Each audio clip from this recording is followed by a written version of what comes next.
Hello, welcome, Cabbage here. So, Nier Reincarnation is about to cap its third month in a row of worst sales ever. Let's take this chance to do a real talk video about the Japanese mobile game industry. I know some people would love to prevent me from making this video. If they had any self-awareness, they would realize they are trying to censor me, which they say they hate.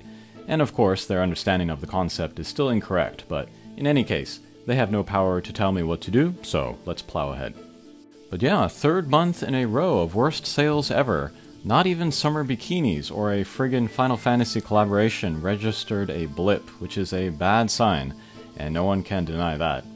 In this video, I can talk about the mentality of the Japanese gamer and what motivates them to spend, how the developers design their games to tap into that mentality, and what this frankly shocking slump could be signaling for the users and the game.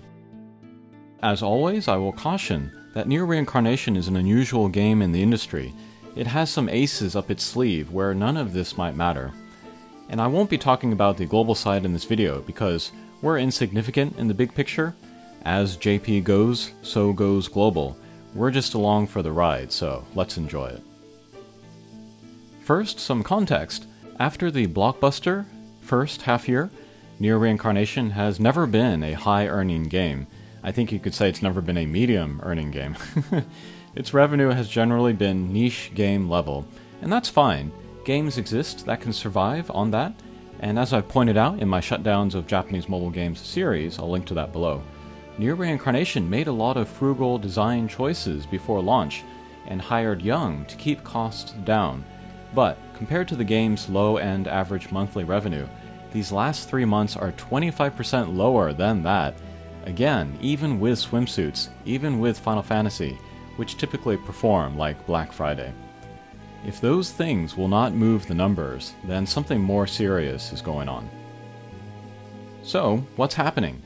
I don't believe interest overall in the game has significantly dropped in Japan. I look on Twitter and lots of people are talking about the game. The official account has hundreds of thousands of followers, polls get thousands of votes, Japanese YouTube is fairly active with creators. But if we look more closely at each of those factors, I think we can see signs. The times when Twitter is most active about Reincarnation is when news stories are about to drop or after embargoes lift. For the most recent poll asking folks what reward they wanted for Nier Day, the 3 pull tickets option got overwhelmingly more votes over things like books and black pearls. And some major YouTubers that were there around the beginning of the game and carried the community have either quit or have stopped making videos. And think about what we got the last 3 months. Top tier subjugations attackers, with the season bonus of course.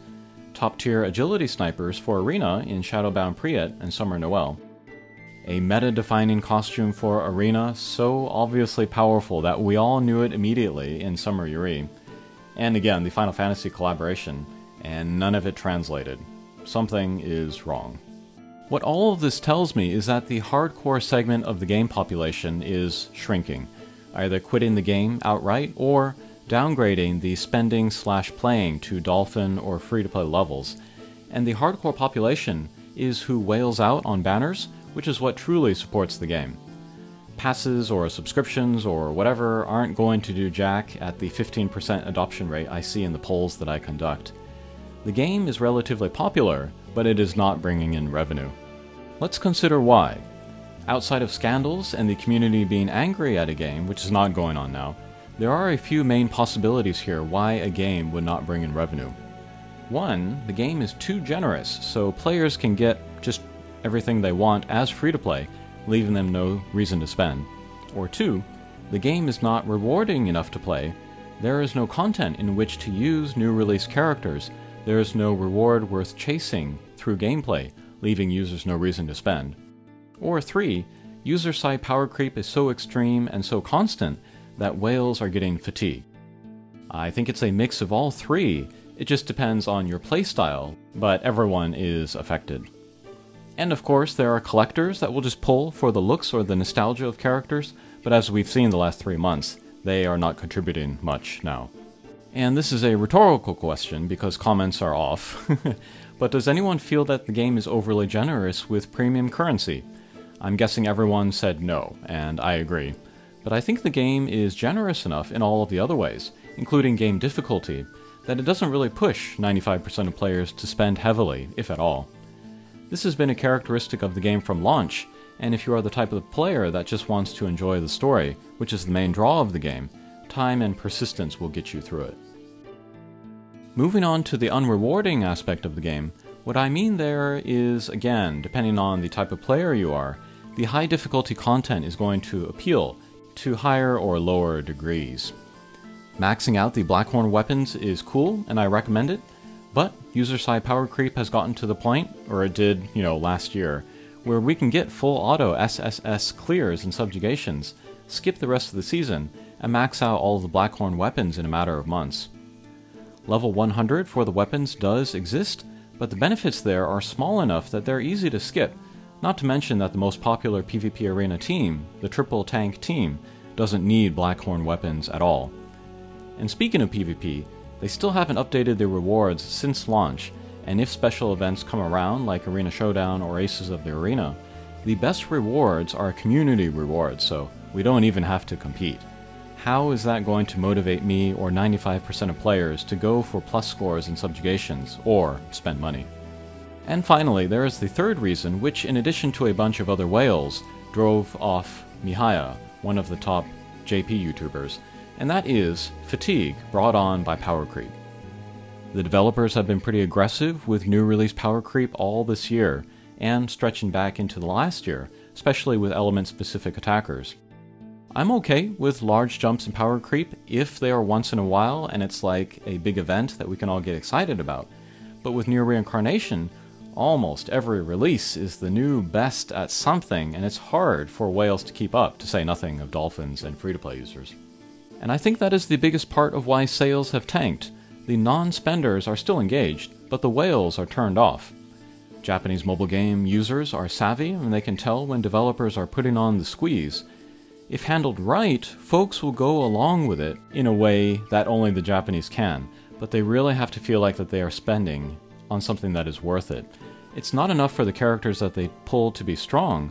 There have to be fun, challenging places to use them, and there need to be good rewards on the horizon to aim for. This is a very tricky balance to maintain, and a lot of users are voting with their wallets and saying this current handling of the game is not cool. Of course, the developers are seeing this severe drop and will pivot to turn things around, but I feel like they've been pivoting all year with mostly blah results. It feels like they are doing things just to look like that they are doing something. I don't have a ton of faith in the developers at this point, but it's nothing against them. This happens in all mobile games where the first couple years are not only very dynamic and balanced and fun, but very driven and purposeful. But once all of a game's core mechanics and game modes have been rolled out and fleshed out, it's kind of a big what now moment. The core character leveling system and core gameplay experience can only carry so much, and it can only be riffed upon so much. Beyond that, you get to a point where you're just repackaging what you already have. Like, Nier Reincarnation is not suddenly going to introduce a battle mode where movement actually matters. At that point, might as well just make a new game. In August, we have the new character upgrade system. I am not expecting to be happy there, especially if it pushes users to pull more and spend more. And beyond that, I think they have to do something new, really new, with subjugations and arena. I've said it before, but all new subjugations boss that requires a totally new approach with new Blackhorn weapons or whatever would be real exciting. And PvP, I've said this before, but take the aces of the arena NPCs and make a game mode out of them. It wouldn't be PvP, but it would be something new to do with our PvP teams. I don't know. The game has aces up its sleeve in Yoko Taro and producer Saito and the Nier name, so all of this worry might be for nothing. But if this trend continues, the game will just be untenable. Let's see how 2.5 anniversary goes, and we'll judge from there. Thanks for watching, and we'll see you again. Take care.